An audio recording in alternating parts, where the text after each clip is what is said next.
Welcome to the panel. This is the artist and the creative process panel. And show of hand, how many people here like to draw or like to paint? Oh wow, like everyone. Not me, I'm good at it though. Well, you know, that's me. Hopefully we can help you a little. Can everyone hear me okay? Should I talk in the mic? You want me to talk in the mic? Yes. All right. I'll talk in the mic. My name is Zara Stanley. We're going to do introductions. Allison and Stanley will go first. So I do ink artwork. We're all three of us are in the artist alley. This one's mine. So I have a background of 8 years of doing really swirly black and white, anime-inspired artwork. My website is AllisonStanleyArt.com. And I sell at a lot of conventions, so I have a history of lots of traveling. I was tricked into this, and I came from Cleveland, Ohio, from Florida, then down here. So it's very hot here. I don't know how everybody lives here. I wish you all luck. I'm a northerner. I'm trying. But I got stuck underneath the air vent. That is my con story for you. So my actual background, I'm actually a writer, and I just finished my master's degree, and I'm working on a novel right now, which is why I came to the panel. I know it's an art panel, so I promise obviously you can see this is one of my friends over here, but I'll kind of share how, as a writer, I kind of tie my artwork in. As you can see, I'm a little bit inspired by Rebecca, and I'm not Rebecca, Zara. My middle name is Zara. Now you all know It's her art out name. of the bag. I'm sorry. That's okay. That's okay. I think both are quite lovely. Can you guys raise your hand? Do you think both are lovely? Like, I think both are lovely. I think she has a gorgeous name. Thank you. So, my name is Heather. My studio name is Technopixie. I usually just do cons up north, but I came down here. Like I said, my background is I do have a couple of years of art college in addition to English. I'm that geeky person who has like way too many books. So that's kind of my background. And like I said, tricked to come here in August, but I have loved it, and you guys are just like the most fantastic people I've had come to my tables at this convention. You guys are so supportive, so thank you for that, guys. We want to give you guys a round of applause. Thank you for being so supportive of us. My name's Zara Stanley. I'm Allison Stanley's sister, older sister, if you didn't figure that out. I have been drawing all my life, but I took a 9-year hiatus and then started again a year ago because I saw my sisters working in the artist alley, and I was like, that is so cool. I want to do that. So I am like Allison's young Padawan, basically, learning all her secrets, and y'all will see all of our artwork in the panel and kind of get an idea of what we do. We're all here because of her. Okay. But yeah, there you go. And you do watercolor. Yes, I do watercolor and ink work primarily, but you'll see it. And you can find me at zarastanley.com. Okay. So yeah, who here knows nothing about art, is just kind of like, a fan? All right, okay, that's cool. We just want to kind of judge what you guys are interested in finding out. Does anyone here want to be an artist alley someday? Yeah, Okay. awesome, cool. All right. Well, Allison. Oh, you want to go first? Yeah, I'll go first. Okay. Is anybody in here writing, artists? Like, do you do both of it? Any of you guys writers? Anybody? We've got some writers. Okay. So, would you writers and you artists like to know kind of how we artists do writing? And I can kind of share a little bit with you guys about how, as a writer, my artists helped me, and I'll kind of share a little bit about my novel. I actually have 25 copies. I thought there were going to be a lot less people here. Y'all came out and showed a lot of support. I do have a sample of my novel if you guys want to check it out. So I'll kind of share a little bit about this print in particular, and I'll talk about the two main characters from my book, and I'll share a bit about my art process too. So this piece in particular, I'm actually really I did a lot of research for my novel about children soldiers and about child soldiers and how kids who are put in these positions where they, from very early on to the point when they're adult. So you can if you look at this print, you'll see everything look like, it looks really cute, but then there's something really off and disturbing about it. I have crows here, so there's like some really disturbing things. The flowers are purposefully backwards, and instead of butterflies, you have like all these moths that are kind of like covering it. And to me, moths are kind of they're kind of scary. There's something kind of frightening about them, you know? And with kids, yeah, nighttime creatures. You'd picture something like bright and friendly. But for me, I actually spent 2 years overseas in Palestine or Israel, and I worked with a lot of kids who had a lot of hate. So when I wrote my book, which was my thesis I started, I created a character called Nemesis, who, her name you can guess, she's kind of this character who's vengeful and seeks out justice. So as you can see in this picture, it's a little dark, but there's still something kind of innocent about it. Because in my opinion, you know, children soldiers don't start out as violent individuals, and we don't have that in our society. And I really wanted to create a piece that expressed that.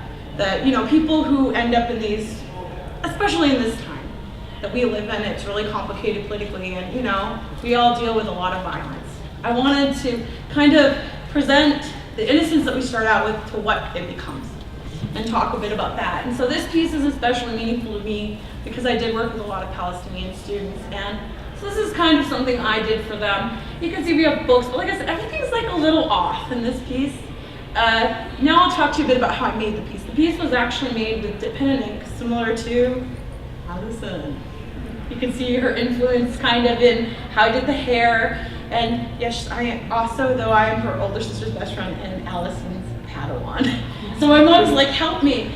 So I did this with her older sister who was visiting, being her Padawan too, because they are all fabulous artists. And that's kind of what this piece is about to me. It's, when I did it, I wanted to depict something that was a little dark, but maintained some innocence. And like I said, it was done with calligraphy pen and ink. The feathers you see were actually created using like a wash. I would pen it in and then I'd wash it out. And the little tiny details were very time consuming. Mm-hmm. If you wish to do dip pen and ink, practice lots of swirls and circles. They will show you more in progress pieces. Unfortunately, because I am mostly a writer, I do not take a lot of progress shots. And I'm a bit of a procrastinator since graduating, so I apologize that there's not progress shots of this.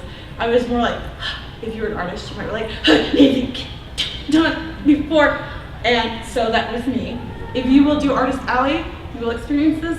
I recommend embrace the stress. It is part of it, and it's part of the fun. But once you get to the con, you will meet wonderful people like yourselves and have a great time. So that's Child Soldier basically, and I have one other piece I'll share with you. I do have an in progress shot. This one, this one is another character from my novel. This one's a bit more detailed, you might notice, and if you see the original in a moment, you'll also notice that suddenly one of the characters disappeared. One of the things as artists you might know if you do drawing is sometimes you do something and you think it'll look so great. Then when you ink it in, you're like, you know, 3 heads kind of look the same. Maybe I shouldn't have made 3. Well, we live in a beautiful digital age, so I erased her. I was like, you are be gone. I actually had a picture with her X'd out, but I was a little ashamed to show it to everybody. I was like, no, we do not need to see my shame. But yes, I had gone through and spent all this time on it, and I was like, darn it all. So yes. Very few of my pieces are not digitally edited or corrected. I am slightly different than them. They do clean them up a little bit, but I do some digital work.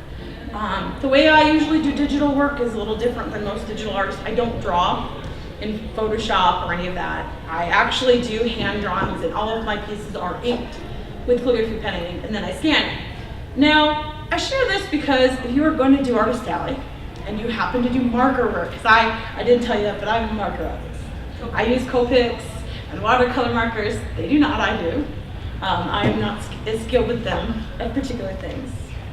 But anyway, yeah, Rosar turns more shades. But I do use Copic. There is a scandalous shade, if you are familiar with Copic, that was once called white skin or something like that. And when it scans, this is the result of what happens. Half of it vanishes. Yes. So you may be confronted if you are a marker artist or you want to work with markers with a stand very similar to this one where you go, oh crap, I have that done and now I have to go color it. So I thought I'd share with you that scanning doesn't always work. So I went back in, and this is the finished product. And as I said, this is a character from my story. Another really interesting fact about this, you can probably tell I'm slightly influenced by Allison, like I said. There are actual ones and zeros if you look really carefully at the character in this one. Yeah, if you look throughout the whole background, there are ones and zeros. And I had a really neat encounter with a computer science major who does coding, and he's like, there's actual code commands in there. Like, I had no idea, but there are. So sometimes inadvertently, you do things that are a little bit cray-cray, and they work out really well. So you can see there's a motherboard down at the bottom, and I'll just share a little bit for those of you who are writers and artists, how this character for me came into form. So the character is called Cynthia, and she's actually an AI.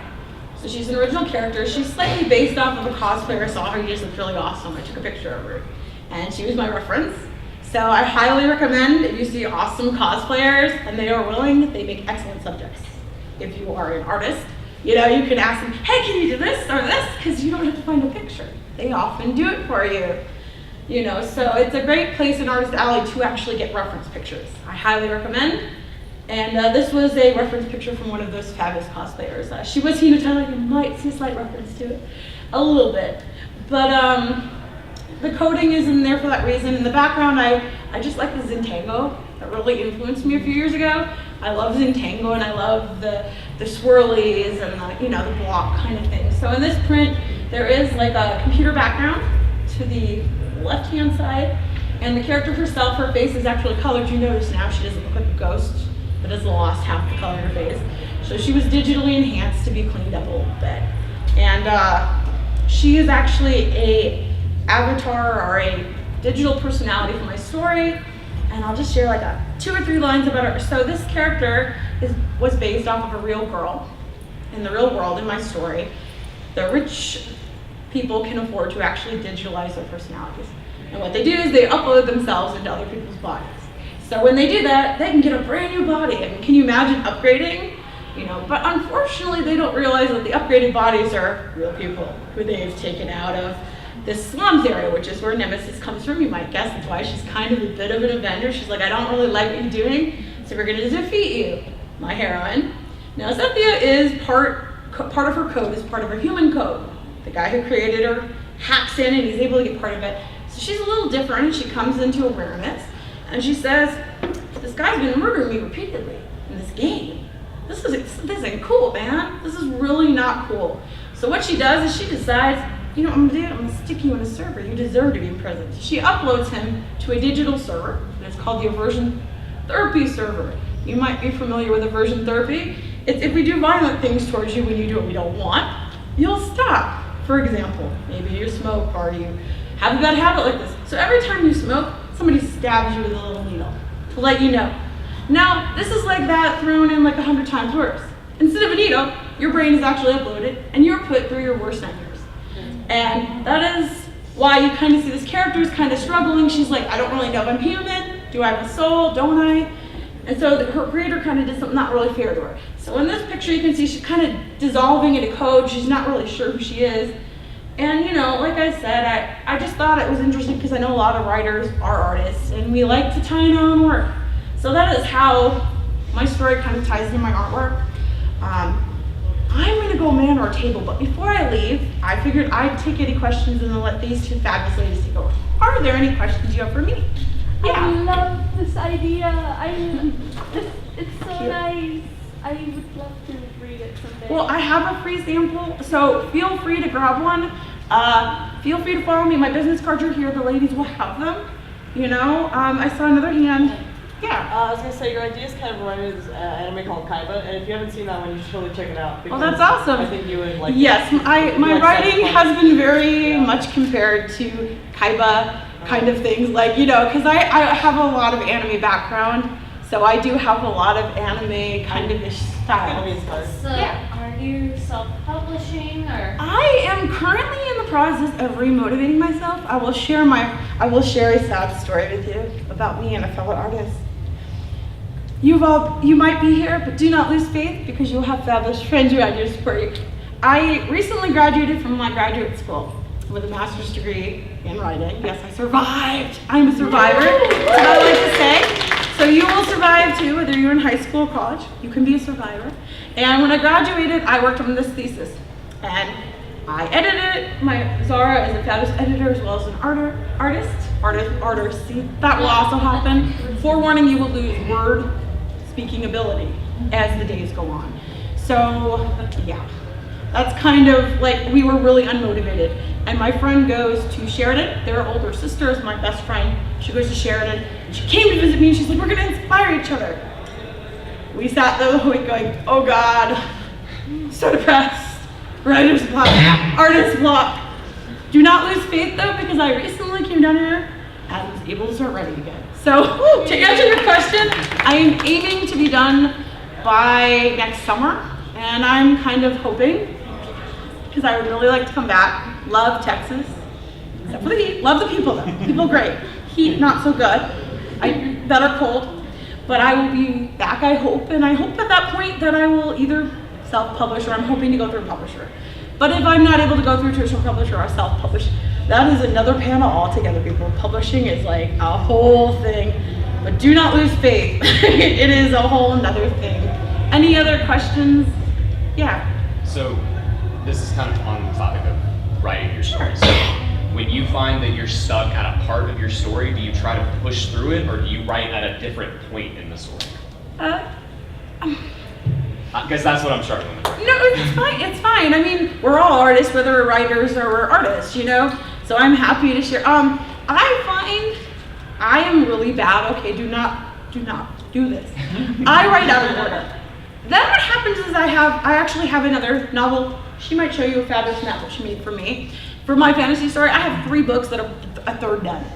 My recommendation is when you hit the writer's block, and this may sound really silly, have somebody else be like, you're like what they are. Be like, you have a due date, man. It's due. And you pick a good friend who is like such a good friend, they'll be a little needy and they'll be like, whip it. And sometimes, my best advice for that is free write. Sit down, write down about your characters.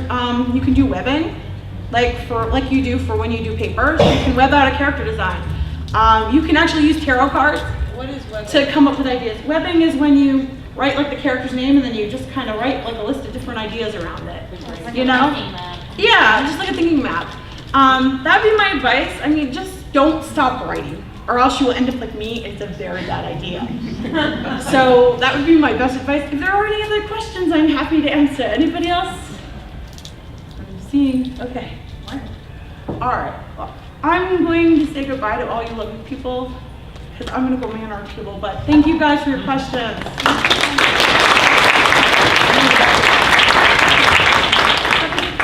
Oh, I will. If you guys would like a copy, Allison has them, and she also has my business cards. You all are lovely. I'm leaving you in good hands. Bye, guys.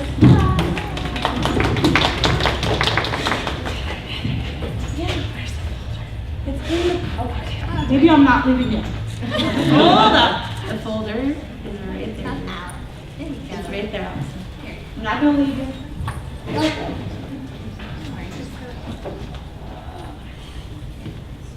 So we're pretty narrative driven because we all have writing foundations.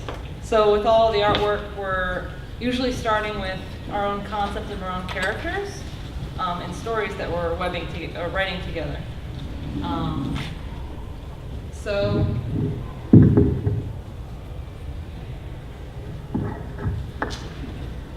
we're going to kind of tell you guys about the artistic process, as the panel is named. And can you hear me? Does it sound good? Testing 1, 2. Okay. And it can start with all kinds of, like you can begin in different places, either with a subject matter already decided, or with a technique you want to try out. The very beginning is like it can be anywhere.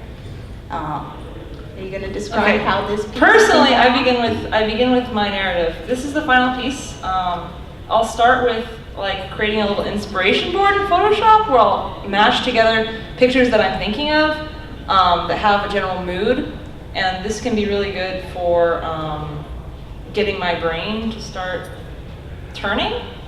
Right. Reference material is very important. Not just for making what you draw look realistic or look the way you want it to look, but also just to get ideas for things you want to incorporate or styles you want to incorporate, something like that.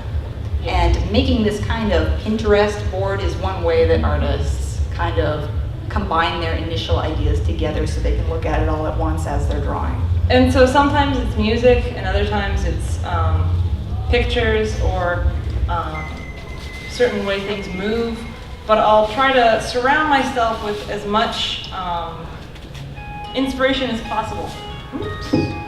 Okay, so here's a thumbnail sketch kind of thing. I was like, I want to have this character who is named Heather. I'm writing a graphic novel.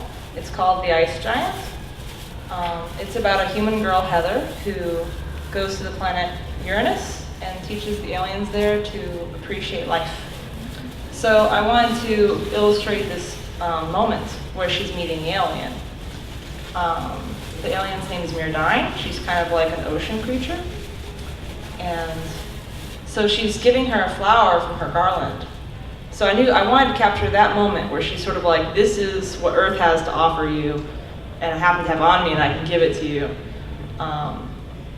And so this is a basic sketch, and I wanted the alien to be very tall, so I had a really hard time. Do I want her leaning over? Do I want her bending? Can I get the scale to be right?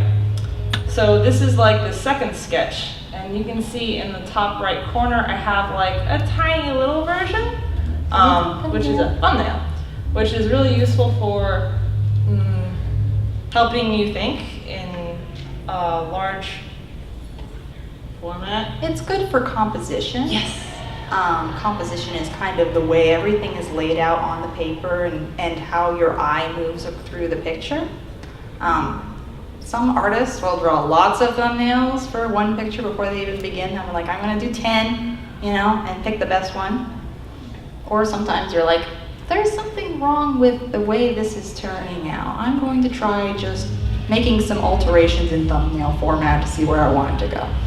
Yeah, so it's real sketchy. It's just like two little stick figures pretty much at this point. And then I put that on paper and I traced it. This next one has Photoshop guidelines. I don't like to draw circles freehand. I don't trust myself to draw circles freehand. And I also adjusted the placement of her head. So even though I'm completely a traditional artist, I use Photoshop for moving things around. I get to use the tool for its best advantage.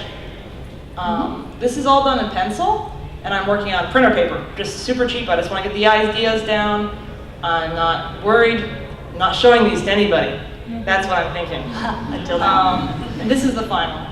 So between these two stages, I trace it onto a final sheet of paper, and I ink it.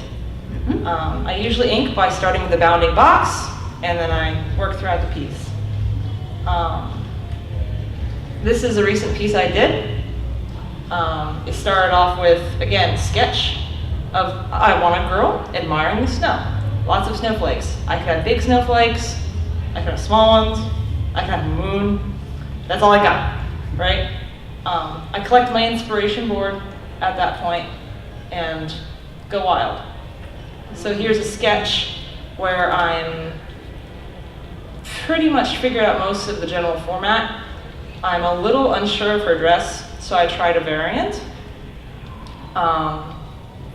Not a whole lot's changed in this entire resketching. I just went through all the work of redrawing everything I just drew again, and I decided I actually didn't want to change much. That's just part of my process, apparently, is redundancy. And then I was like, well, she looks cold, so I'll try a different coat. And I was happy with that. Very minor changes. I decided to lose one of the moons because it seemed redundant. Changed the clasp, and then we have the final.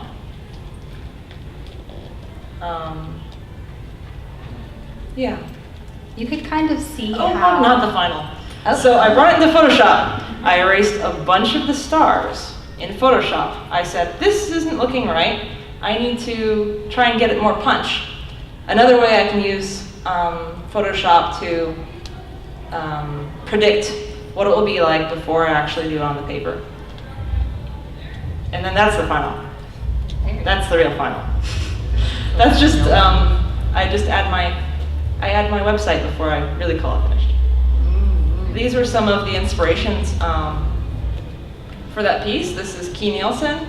So the concept of using like a line of stars showing the Milky Way like in a stretch. I looked at a lot of the cases of snow in illustrations. And I'm gonna walk through a couple more pieces, and then I'll walk through Zara's couple pieces she has works in progress, and then we'll open it up to questions. But if you guys have questions, I don't really mind stopping and talking, so you're welcome to interrupt me anytime.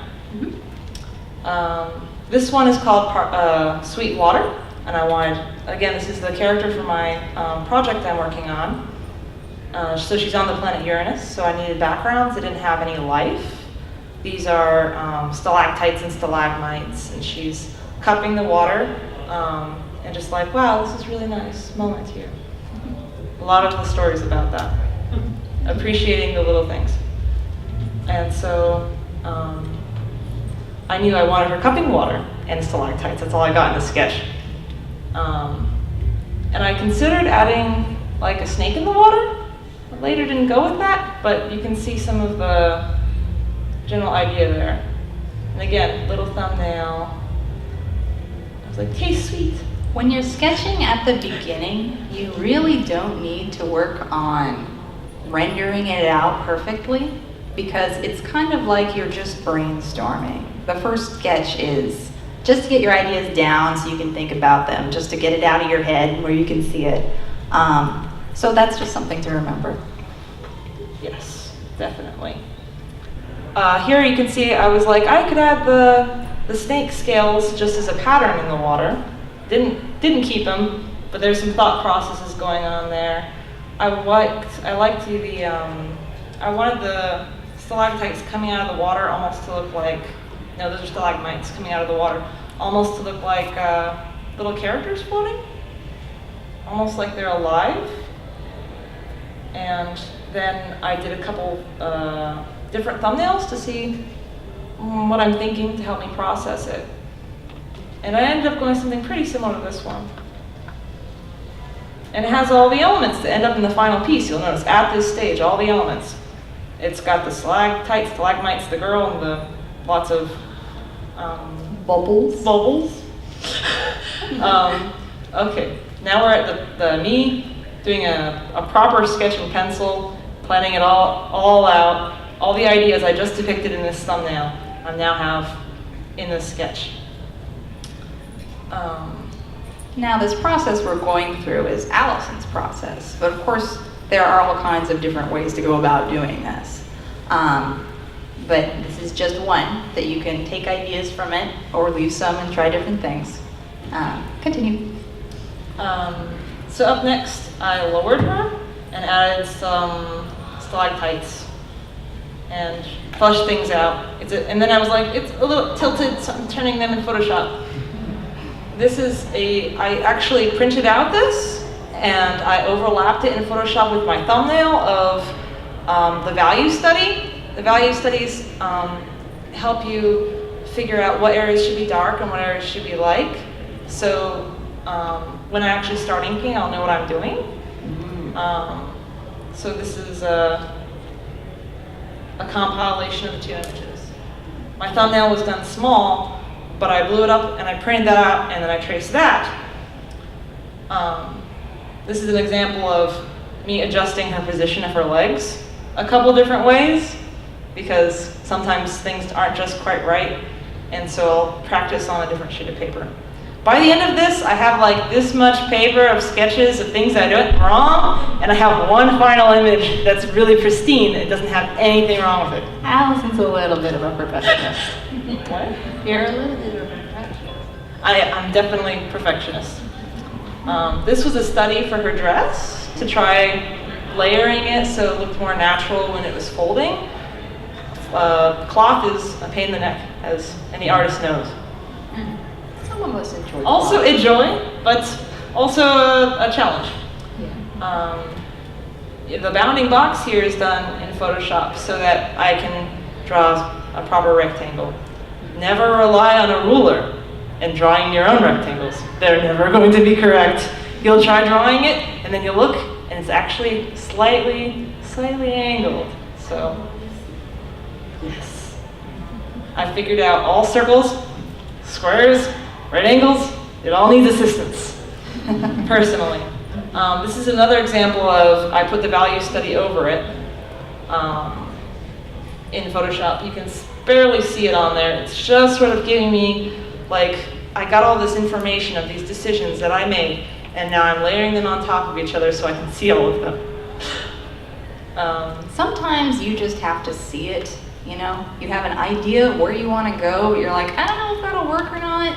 So Photoshop is a good tool, or whatever kind of editing program you have on your computer, to just kind of throw things together and look at it and be like, does that look right?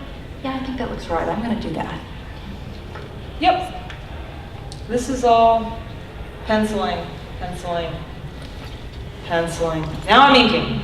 Okay, so I started with the bounding box so that I would, I could work right up to the edge and already know that the edge is perfect. This is just my method, and what I found works for me, and I stick to this system for any picture I'm doing, pretty much. I found a system that works for me, I stick to it. Not a whole lot of variation. I start with the corners, the bottom left corner, to establish what textures I'm going to be using, and repeating patterns. Throughout the rest of the piece, I kind of get warmed up by working on a part that's not so important. Then I'll begin on the face, because if I'm worried that the face isn't going to go well, I won't be able to have any peace. So I'll work on the least important, then the most important. And then I just spend the rest of the time like la la la la la, inking, patterning. Yeah, I found that a lot of making artwork is maintaining good morale. Just internally, does anyone else feel the same way? Okay, yeah. So that's why if you're beginning a piece, you're like, I'm going to start with the part of the picture I'm most confident, so I can build momentum. But at the same time, you don't want to be building up fear and being like, I have a very difficult part. If I save that for the very end, then I'm going to be really afraid of destroying the entire picture I've spent hours and hours working on. So maybe I'll do that early on, so if I do mess up, I can start over and not lose a whole lot of work. Also, if you have like something that's worked for you in the past, if you're just relying on that a second time, then that gives you some confidence too. So if you make one piece and it looks good, you're like, I can do that again? I think? Okay, I can do it again. And it makes you feel a lot better when you have almost like a ritual. So my system, I stick to it so hard, not necessarily out of fear, but it certainly helps. Yeah. These are some of the reference pictures I used in my inspiration collage. These are little guys popping up out of the water. Yep. And then Kesher and Sins, because it's a lifeless planet. I need lifeless planet concepts. And this has like the exact feeling I wanted, which was like a very peaceful. So I kept that up, and even though I didn't directly draw inspiration from it, it was just the feeling. So this is the next piece I'm going to be showing the process for. This one was on calfskin vellum, and I use an oak gall ink when I'm working on calfskin. It's gives it a very old-timey look. Not a lot of people work on it. There's a lot of benefits to it and some downsides. One of the benefits is that it is a lot more stable than paper. It's not a plant, so bugs don't want to eat it the same way they want to eat paper, and you can have it last 1,000 years. It is, you can't really tear it like they do in movies. They'll take the contracts and they'll rip them up. It's really like, like leather. It's very tough. Yeah. It's soft and fuzzy on one side, and I'll get it pre-prepared for inking on. It's a dream to ink on because it's so smooth. So smooth. And if any of you ever decide to use a dip pen, that is what you want. Very smooth paper, smoothest you can get, because the ink nib catching and splattering is like the worst thing that can happen. Yep. Yeah. So you'll want to use an oak gall ink if you're working on calfskin because it'll bite into the leather. India ink just sort of sits on top of it, and the vellum likes to move with time. So it'll chip off if you're using something that has a shellac in it. So an oak gall ink actually kind of bites into it a little bit. So I use my husband as reference for the face. He doesn't know. He's being shown to everyone. He doesn't know. And so this is the very first sketch. I was like, I want to practice drawing guys. I'll just take my husband and practice. And I like his nose. So this is the concept here. Now the story for this is actually based off of one of Zara's stories she's working on. So I do have a lot of narrative to begin with of what I want to get across, just based off of her prompt. So this is the protagonist, and you can take it. Okay, I was like, Allison, I want you to draw a picture of the main character holding a baby phoenix in his hand, and he's going to be drowning it in this water, okay? The phoenix represents the spark of your soul that wants to accomplish something, and this guy, instead of pursuing his dreams, he is destroying it. And it's a dark moment in his life. So that's what I was asking her to illustrate. You can kind of see there's a little flame around it, sort of. Yeah? And this is all sort of water, and there are angels around him, which look a lot like him, but they don't have beards because for some reason angels don't have beards. In illustration? classical art, I looked, I couldn't find any. It's weird. I don't think know why. it's because they're supposed to be youthful, androgynous. Yes, and it might be cultural too.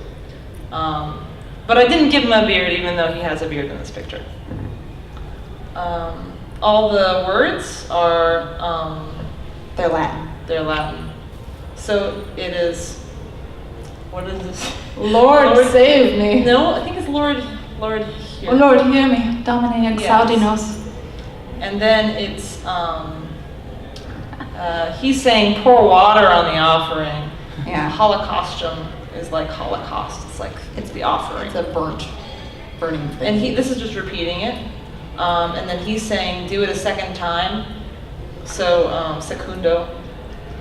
And so that's referencing something she told me to reference. So I just do what she tells me to. Now about that. okay, she tells me to do something, I do the exact opposite. This is all peacock feathers. Now peacock feathers were often used historically for the feathers of angels because the peacocks would eat the snakes and they wouldn't die.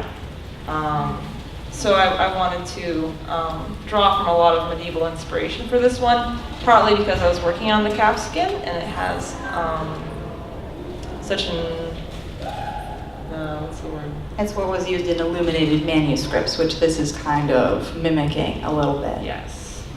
So this is really weird because it's such a Eastern meets Western combo because it's got the anime. So I took my sketch and I rotated it because he was all sideways, and I cleaned it up so that I could properly trace it. Then I drew my husband again on the right, and I was like, I don't really like where he is, so I took his face and I moved it to one of the other angels, and I gave it a bounding box. I decided it was going to be a square image. And that can be kind of a difficult decision to make. At this point, I've decided these are going to be wings back here, I haven't decided that there's going to be water here, although I know there is supposed to be because of the prompt. So here I land on, okay, there's going to be wings. I have some of the faces sort of figured out, and they're all dressing very similar way to he is, because they're supposed to kind of look like him. Okay, here's me using Photoshop circles again, very important. Then I have the sketch. And I decided I was going to add some little dots around the edge for fun. I decided on what words I was going to use. Now there's also little tongues of fire above their heads, and I gave a bird for each of them, which was, I just thought that might be kind of cool. I want to fit in as much data as I can so that you can feast your eyes on it for a long time. Here's me using even more Photoshop. Even more Photoshop. We decided not to go with that idea, though. No, I use them for having, yeah, what? Ah, those are guidelines. I see. It's, yes, not even just for the letters, but also for the swirlies I was going to add within them. And just making sure that the water's level, the outside image is square. I have all my bounding box. At this point, this is how many drawings I have, and I haven't even started on the fun. Yes, okay. And then I didn't record any of my process of inking. So you guys know nothing about that at this point much. Yeah. Does anyone have any questions about calf skin? We got one over here.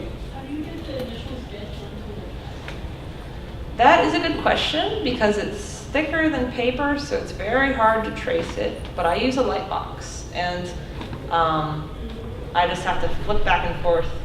And I keep an image of my scan on my computer so that I can see it.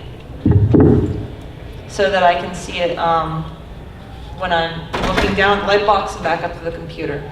But it's still see-through. It's actually see-through on its own if you just hold it up. It's a little bit transparent, especially if it's a younger cow. This was not a young cow, I don't think. I never met the cow. But I will use pencil. The pencil doesn't stick to it as well, so it's very light. Partly it might be because it's so smooth. Any other questions on this so far? Yes. Do we have any of the drawings on the casting right now on? Oh, do we have any at the convention? I don't think I have internet on here, but I do have some on my website, which you can check out. I have one work in progress video. Do we have any other questions about art in general? Okay, I'll play the video in the background. You guys can watch it while.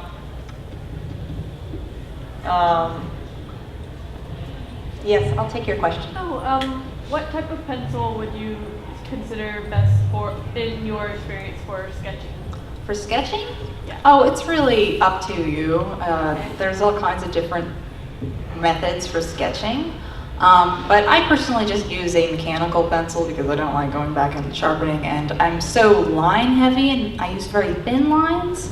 So having that variation you would get with thicker leads isn't something I really look for. I just use an ordinary 2B mechanical pencil. You're welcome. I have one. There's one. There. You can see a lot of the textures of the animal up there too, the little veins. The veins. And then I use gold leaf for the halos. I have a work in progress video of this on my website, but I didn't bring it with me, like I thought I did. Yes. Question? That last week you're just doing stuff, doing stuff. How long was that process? How long was the process? I bet it was a long time. About 200 hours. Whoa. Yes, she says she does about a square inch an hour of inking. If I'm working at a really good clip, about a square inch an hour, but it's the lots of decisions. And so when I have a piece where it is using one pattern throughout. It goes by a lot faster than with the ones where I have water, clothes, faces, feathers. It's like even more brain power is required. So I take longer. Yes, making an art piece is a long series of different decisions, deciding, because a piece can go any direction, at the beginning. So you're not actually painting, you're just sitting there kind of looking at it and thinking. That goes into the 200 hours. Being like, what do I do next? Should I look this way? Should I look that way? Yeah. What about how How long? long? I just mean on average, they're usually 200 or 100 to 200 hours. I spend about 50% of the time just doing all those pencils, and then half the time is actually sitting down with an ink nib, inking it for hours and hours. Question? Generally, what are the dimensions of the final picture? So the one on calfskin was about that big. But they blow up really well. Yeah, like you can see here, because the line work is so fine. The first three I showed were 8 by 10, and then that one was like maybe 8 by 8 is my guess, or Yeah. thereabouts. Question? What, in your opinion, is the most interesting or fun medium you've ever worked with? My favorite is ink nibs. The most exciting was when I got to draw on a car. That's right. Because you're like, what am I doing? This is a car. And then it's like, okay, well, we'll clay bar it. And I'm like, what's a clay bar? So that was the most exciting. But my favorite is definitely using metal nib dip pens. I like the Hunts 100s and I like the Hunts 102s a little bit and 103s. And I like the R Easterbrook 354s. Those are ink nibs she's talking about for the dip pen. Which is the same thing that you see a lot of manga, they use the G pens. It's the same sort of thing. Yes, question? Do you have any tips for beginner artists? For beginner artists, okay. Let me tell you a little story. As I said earlier on, I stopped drawing for like 8 or 9 years, and the reason was because I hated my art style. Okay.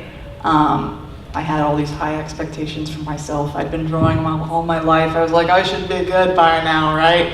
But I was really still kind of a beginner because I wasn't able to make something that looked the way I wanted it to, which is something every artist wants to be able to do eventually.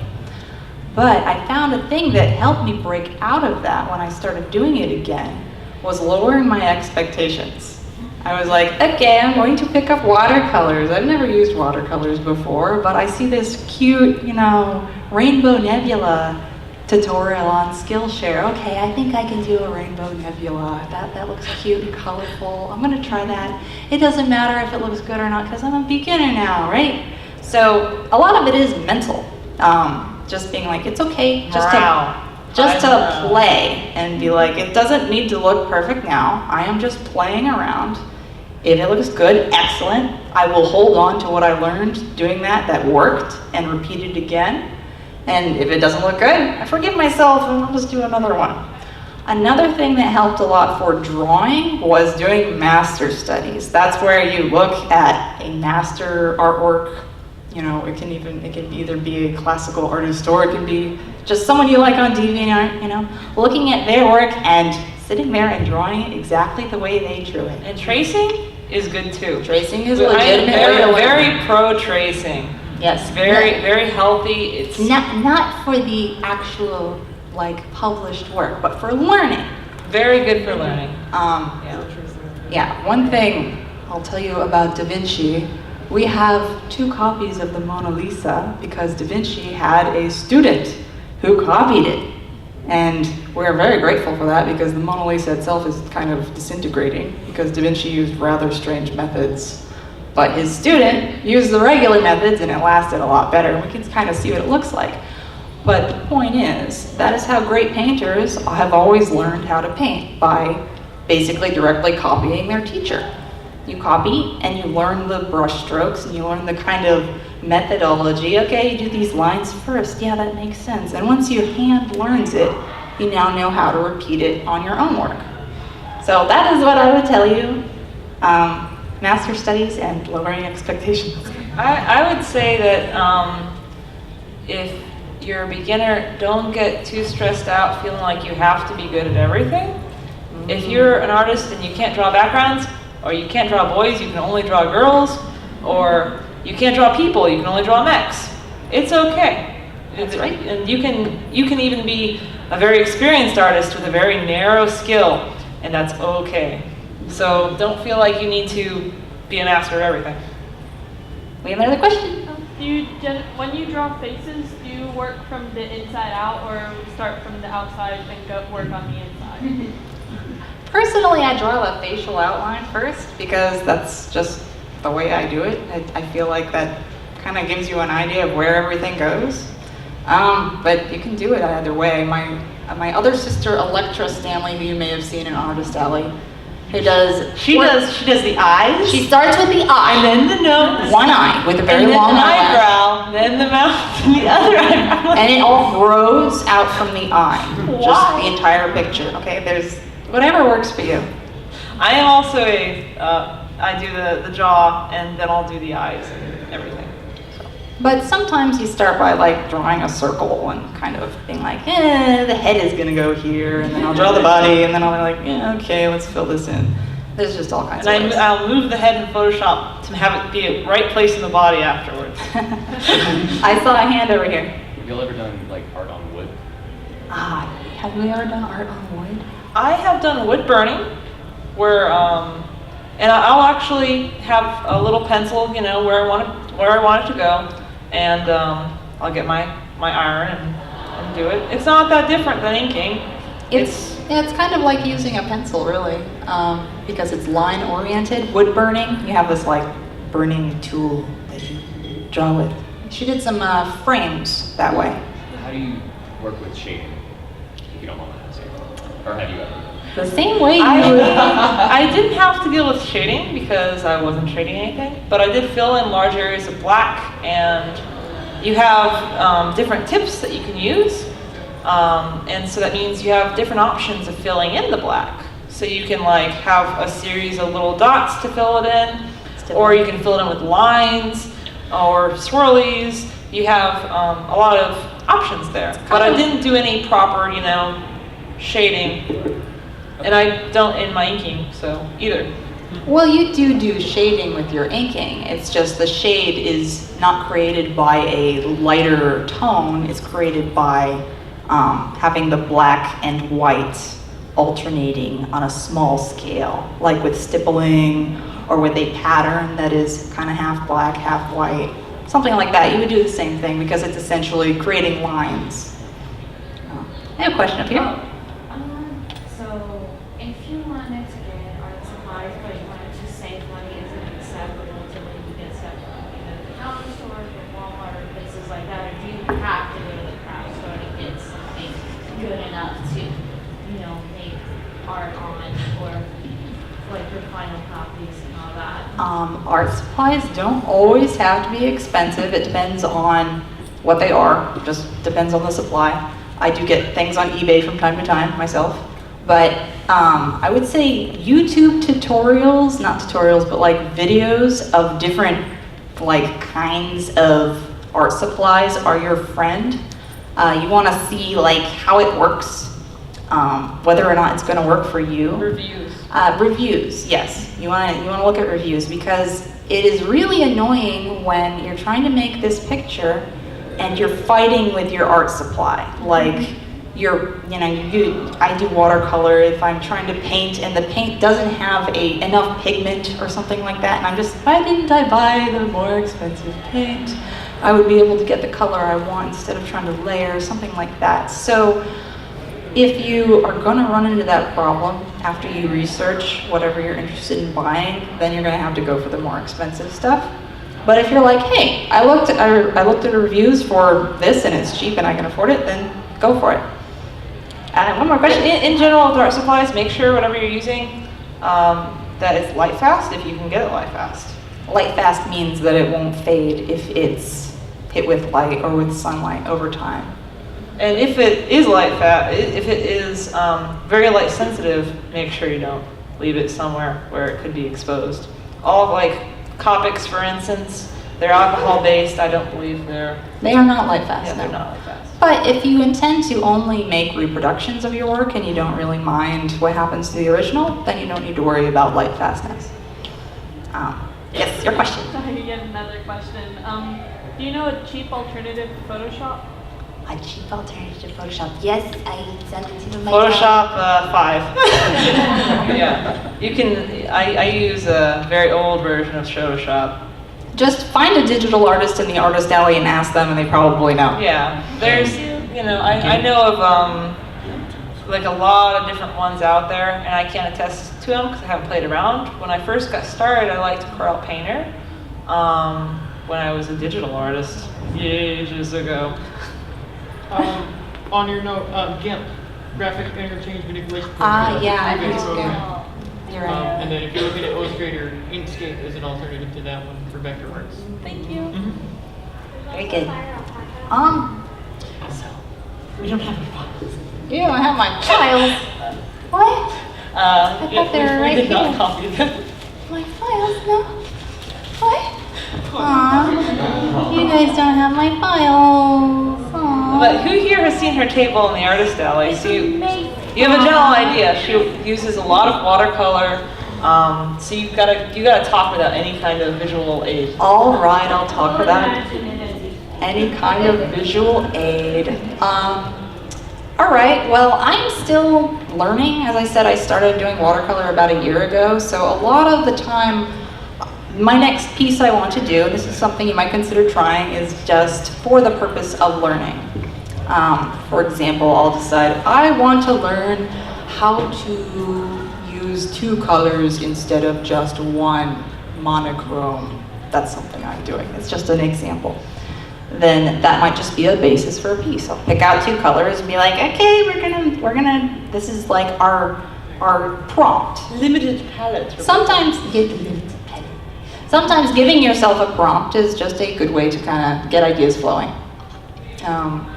Like having boundaries for yourself, because if you have a million choices, sometimes you get a little overwhelmed. So that's just something to remember when you're starting. Let's see.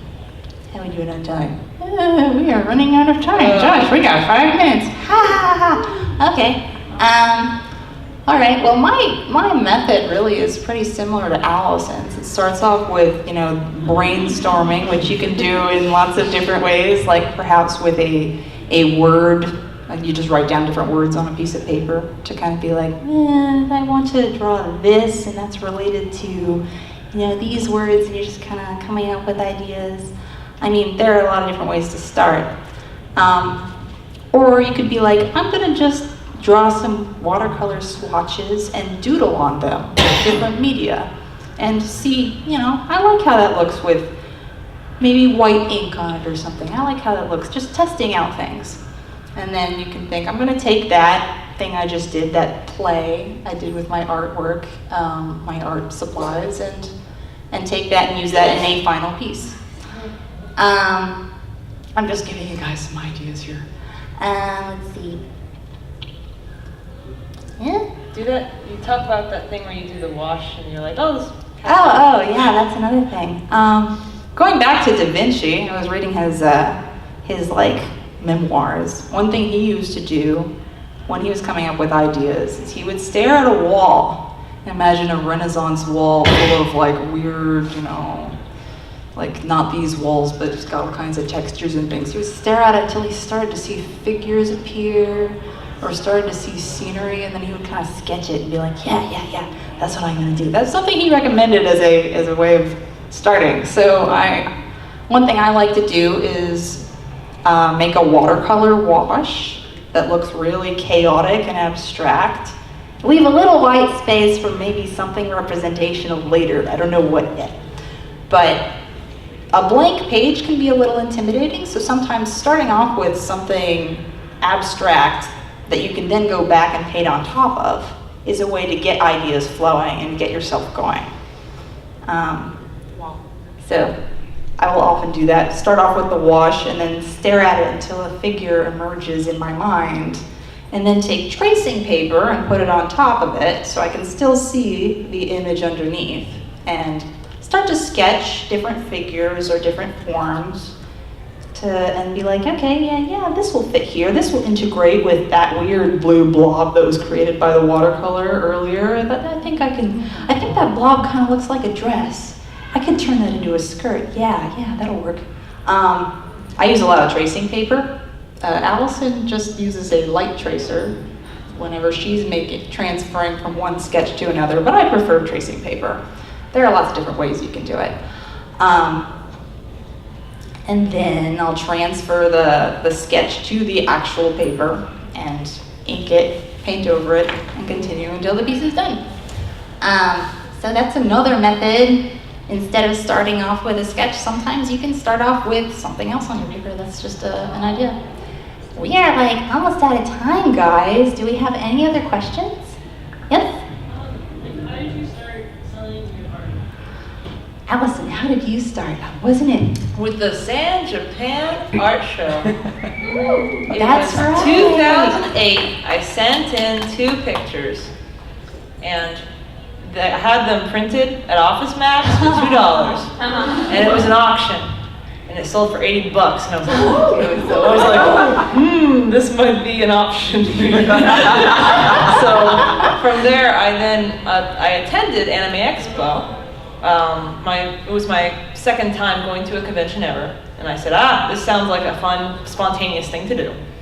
And I put something in the art show, but I didn't want to deal with the sales tax, so I just had it sitting there.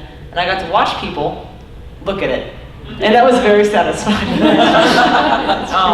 And then I went to MizumiCon, and I got a small table at a one-day convention that was really cheap and not much of a financial investment, and I got to display my artwork there. And it was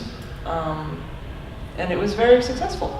It was a wonderful experience. They had a really good how to make sushi panel. It was just it was very, very encouraging and good for morale. Yeah.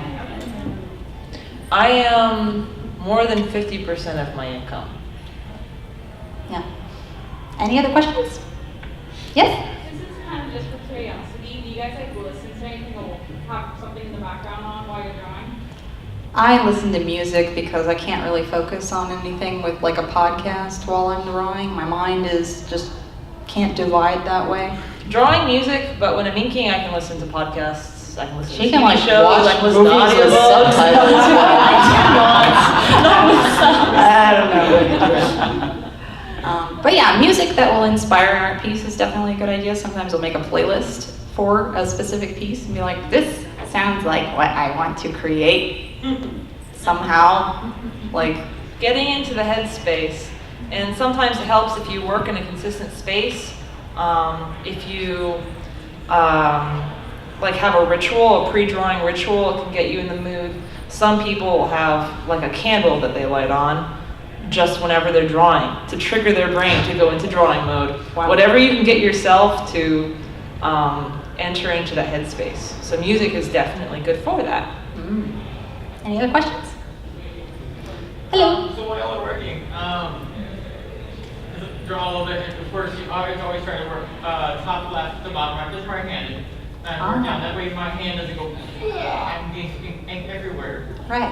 And I'm noticing the video and the stills that you were showing earlier, like some of it was layered on the top, and this one you just kind of all over. It's that confidence thing. Or do you like do a section and let it dry and then work over it? What pattern do you follow? I guess would be the right. I have very little pencil work on the page, so it doesn't smudge much. Still with ink. And then the ink, it dries pretty quick. So I don't I've never had actually a smudging issue. I've had splattering and dripping from over dipping, but I haven't had any smudging issues. I usually do put a piece of paper over the face of the character or half the page. If I'm just working on a little corner, I'll cover up everything but that. So if I do have a splatter, then I don't have to worry about it, and it does help with the oil on your skin because Yeah. I want things to last forever. And you can take like a piece of paper and cut out a circle, so that I'm going to paint what is inside this circle and I can touch anywhere else that the paper is covering and it'll be fine. Or just different scraps of paper. That's right. Thank you. Any other questions? I guess you. How do you keep your hand from outside when you're painting? Well, with my experience, I'm using the ink nibs and I use very little pressure.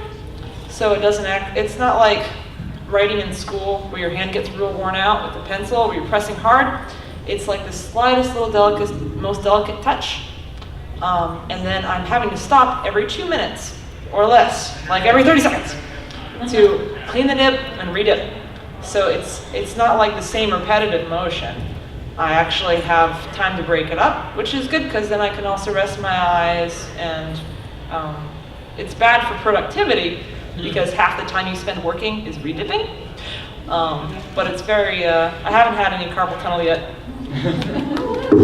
Yes. I saw a question back here. Yeah, you in the orange. Yes. Is that your first comic that you're working on, or have you worked on other full-length, the one about the Miranda story? I have worked with Zara's writing and my own, and just those 2 projects. Although I considered working on other projects and then said, oh no. Yeah. Okay, well, I think we are out of time, guys. Thank you so much for coming to the panel. And I hope you learned a few things. And enjoy the rest of the convention, guys.